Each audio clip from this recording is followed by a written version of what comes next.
Hello, this is Dr. Saldivar again. Today we're looking at Chapter 14 in the Feldman text, Essentials of Understanding Psychology. Chapter 14 is on the topic of social psychology. Social psychology refers to the scientific study of how people's thoughts, feelings, and actions are affected by others in the world around them, in our society, hence social psychology. An important concept that's central to this discussion I want to introduce here, that's the concept, the idea of attitude. An attitude is a psychological tendency to evaluate a particular thing. That thing can be an idea, a behavior, a characteristic.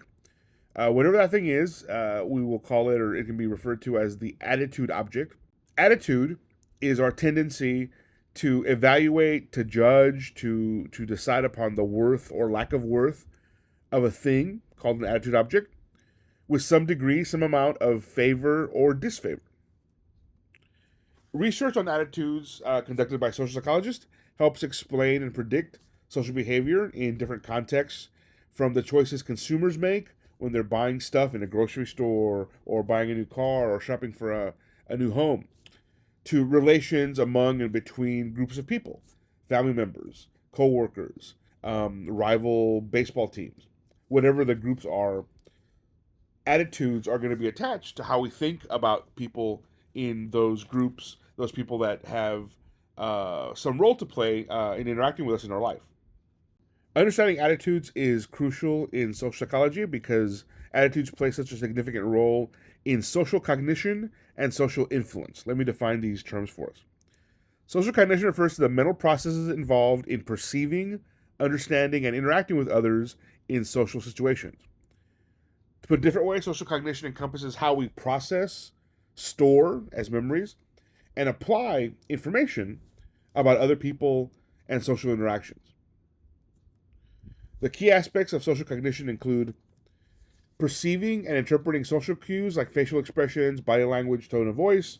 So what this refers to is if you've ever had interaction with someone and you consider them or you think of them as being very friendly, outgoing, I always enjoy chatting with this person, it's likely that they're not just verbally communicating in ways that you find to be pleasant or whatnot. They probably also are going to have a lot of facial expressions, body language, unspoken stuff that's part of their communication that all bundled together along with whatever they're saying verbally is going to affect how you feel about them. Understanding others' thoughts, feelings, intentions, and behaviors is an important part of social cognition. If we can't put ourselves in someone else's shoes, as the saying goes, if we can't at least partially understand where someone's coming from in terms of a problem or concern they may have, it's very difficult to be able to get along with them, deal with them. So there's an important facet of social cognition. Making judgments and decisions in social contexts. So we don't necessarily think about this in a conscious way, but social cognition comes into play when we're in a social setting, we're interacting with other humans, and we may need to make a decision about what kind of behavior, statement, comment is appropriate or inappropriate.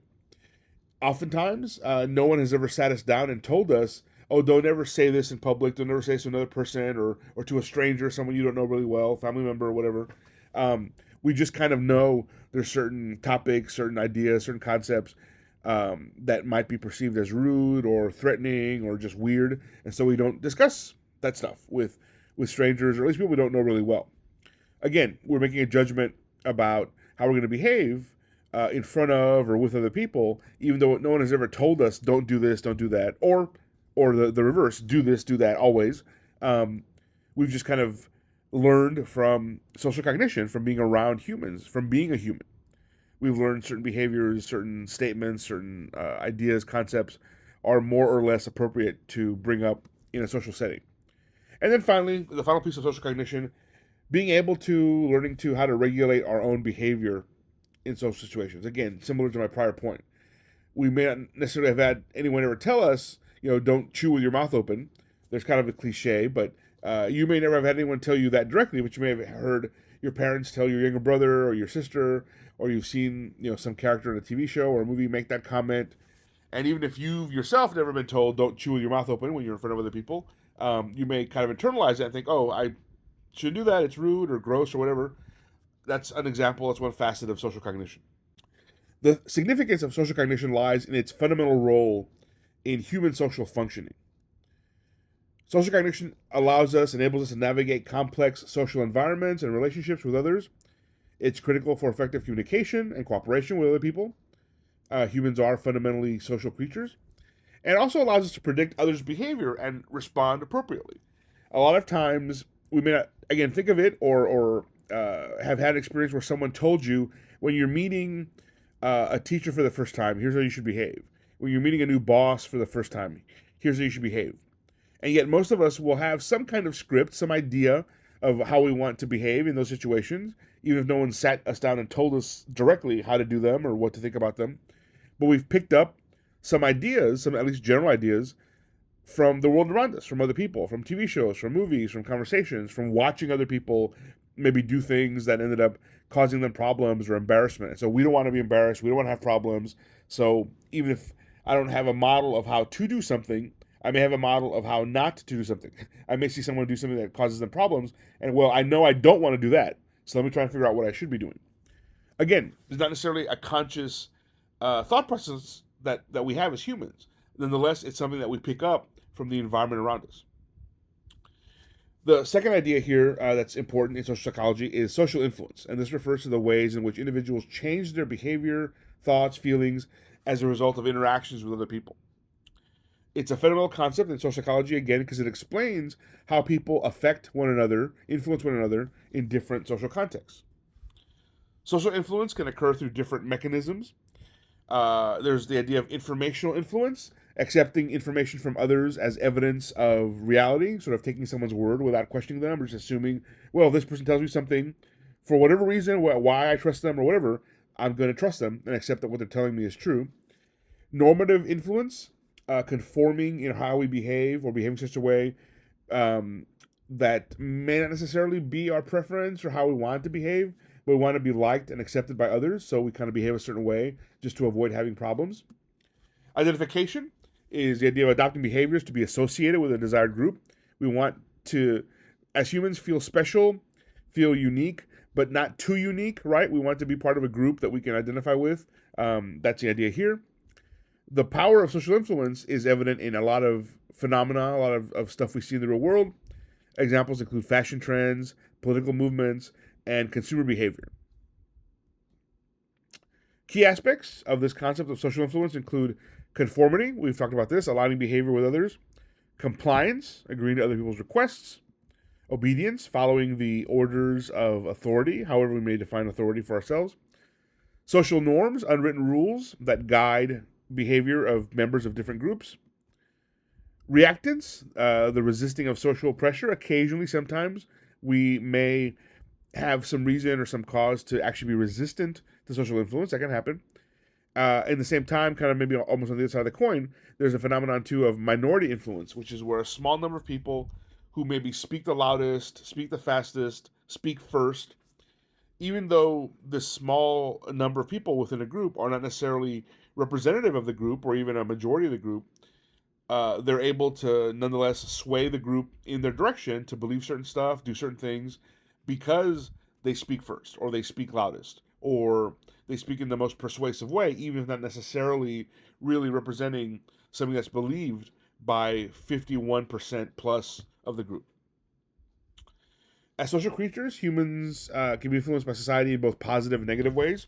That's an important aspect of thinking about social psychology. Examples of positive aspects of how we can be affected by others, influenced by others. Cooperation.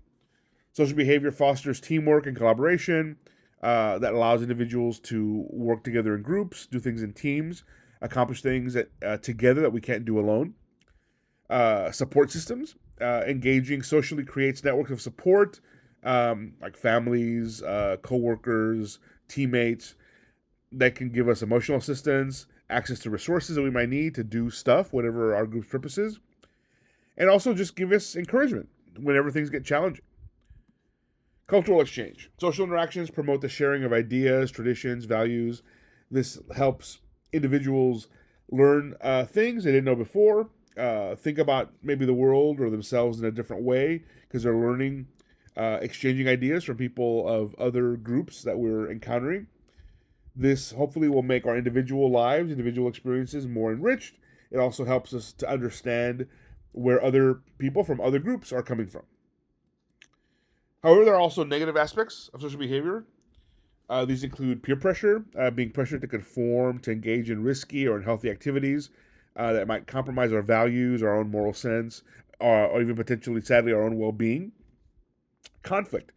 Interactions can result in misunderstandings, disagreements, hostility between people. This can cause all kinds of discord in society if these conflicts are not tamped down or moderated in some way. And then finally, the idea of exclusion. Again, humans are very social creatures. Sometimes we form cliques or what are called in psychology in-groups.